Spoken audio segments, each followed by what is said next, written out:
So it's almost midnight here and I'm about to go to bed, but I was watching something earlier and then it just came, a friend of mine shared it with me and I made me think about it again. But basically there's this couple, I forget, I can't pronounce their name properly, but same like the share, right?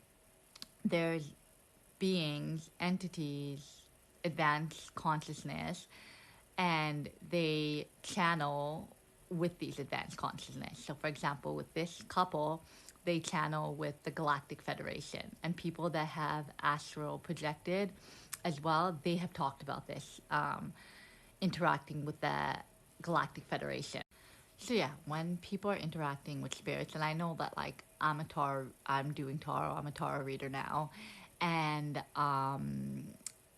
when I was doing my poetry, I was literally channeling because the words just flow out of me. I wasn't thinking about what I was saying. And when I would do messages that I would share with the collective, I was channeling and sharing messages. It was just the thoughts flowed too easily where I didn't have to think about it, right? So, in that sense, I'm connecting with, I think, divine source, right? Spirit guides. However, when people are saying they're connecting with Galactic Federation, because I haven't had that experience on a personal level, I don't know if it's true or not, right?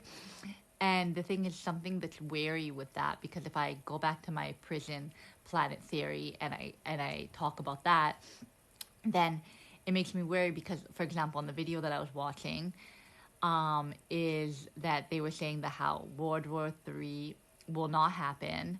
And if it does try to happen, then they will come down and sit in front of the White House if they have to prevent it from happening, right? And that the heavens above won't allow it to happen or something along the lines of that. But when they said that line about like the heavens above won't allow it to happen, that's when it clicked. That made me question that, like, oh, okay, they're not really talking about divine creation, anything of that sort.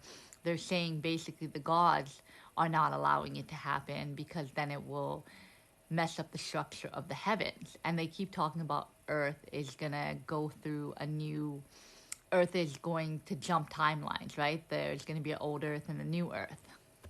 So yeah, for me, that just makes me think about the Anunnaki, that the Anunnaki don't want anything to happen to the dome, right? Doesn't want the dome to fall apart. So they're going to intervene when it causes something that's going to be catastrophic that affects the structure of the dome.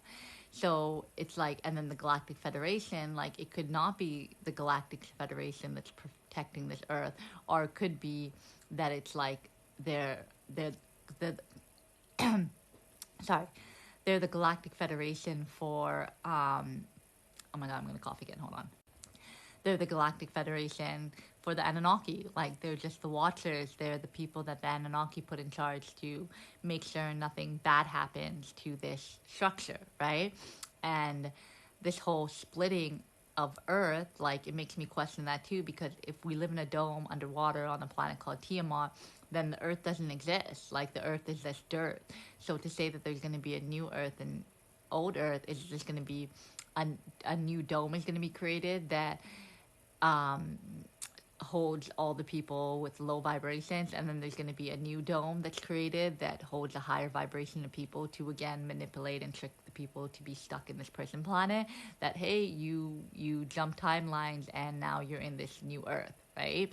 But if we're not on a real planet, then the planet can't shift. So all they can do is create a new dome and manipulate us again. And even Bashar, like there's nuggets of information that he says that I'm like, okay, that could be applied like acting on our highest excitement, right? But I always say go in depth with it, not acting on our high excitement. Our highest excitement to be want to drink and get messed up, right? That could be acting on a high excitement or doing other substances. So it's like knowing what highest excitement is serving you and what's not. Because he even says like if it's a relationship that's not serving you, still act on your highest excitement because you'll still learn the lesson within it.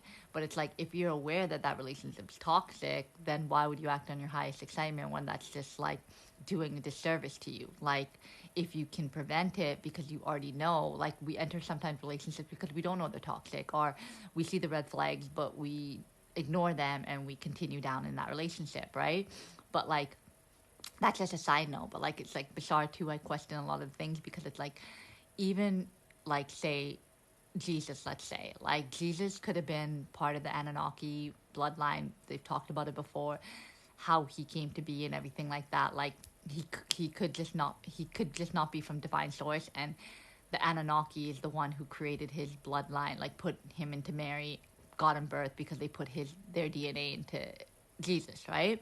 So Jesus could have thought that he was wor- listening to divine source because he wouldn't have known about the Anunnaki. They could have misled him, right?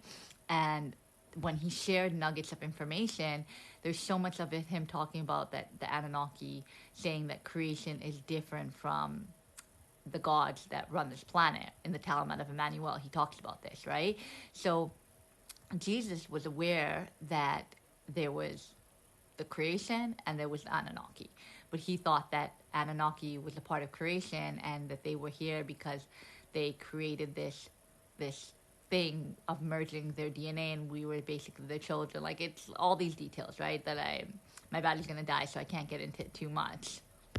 So this is why I say that we have to question every single piece of information, because we don't know what we're being told is the truth or misled.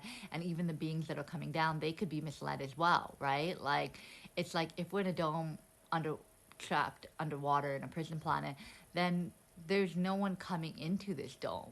It's like the spaceships and everything that we see would be all part of the Anunnaki, right? They'd be guarding everything, watching everything, because when people have near death experiences, one person said that they escaped it, but there were hands, big giant hands calling at him to come back, and then he turned around and came back, right? So it's like they're constantly watching what's happening around them, and they're just not going to let other beings enter our thing. Or maybe they do, like, I don't know, right? But it's like, that's why it's like so hard to know what the truth is, and we have to question everything, because like, it's hard to trust what anyone says, right? Like, even the prison planet, it's hard to trust that too, because it's like, is that another game for us to get distracted so that we don't focus on our highest vibration? That we're like, okay, we're in a prison planet, nothing we can do. All we can do is try to escape when we leave this earth, right? Like, everything could be a lie, but all you can do is try to adapt a belief system and really question your belief system constantly. The reason why I'm adopting the prison planet philosophy, because it's like everything that I'm seeing ties into that at the moment, right? So what Jesus said in the Talmud, he says that there's God, like, your emperor, you're supposed to worship the emperor because that's who you take money from, and so that's who you're supposed to pay taxes to, right? If you work for the system and you want to be a part of the system, then you need to pay taxes to the emperor, right? And be a part of their city and whatever, right? And for God, God is the one who created these laws and this. Why does he say to worship God? But God is the one who created our DNA and gave us his DNA, so we must worship him, right? And abide by his rules. Creation, we must abide by its rules because it created our soul. So it's like he tells you all of these things in the Talmud of Emmanuel. That's why I say it's the easiest read and the most important book to read. So yeah, basically, which is what I'm trying to say is like question everything. Like, even when people have those out of body experiences, they're still in a dome underwater. If that's like your belief system, that you believe in your dome underwater, like what I believe right now, because in the Bible it talks about that we're in a firmament. It doesn't say that we're on a planet. It says you're in a firmament. Talmud of Manuel, he talks about the fact that Book of Enoch, he talks about there's 10 heavens above us, 10 domes above us. Um, the fact that, like, there's so much information pooling together that is right in front of your face that tells you you're in a dome. So if we're in a dome, we don't know if other beings are even allowed in. However, there's reptilians, and either the reptilians were allowed in or the reptilians are on the planet Tiamat and they just can come in easily, right? And supposedly there's a war between the Anunnaki and the reptilians trying to see who will control this planet. Yeah, just don't accept nothing as the truth. And that's why they put that worship gene in us. And that's why people follow religion, because of the fact that they've told us that that was the truth. And people have trusted as faith and hope. And the thing is, when I rely on faith and everything, it's in a higher being, right? And I'm hoping that all the messages that I'm getting is from creation, but I think it is because I'm questioning everything, because I'm being told to question everything. I'm being told to not just accept things at face value. My intuition is telling me that, and that's what makes me feel like it's directly to source. If it wasn't and was just worshiping and accepting things, even when I was Christian, I still couldn't accept the things. So the fact that I'm questioning everything makes me feel like it's directly to source, whereas the Anunnaki wouldn't want me to question anything.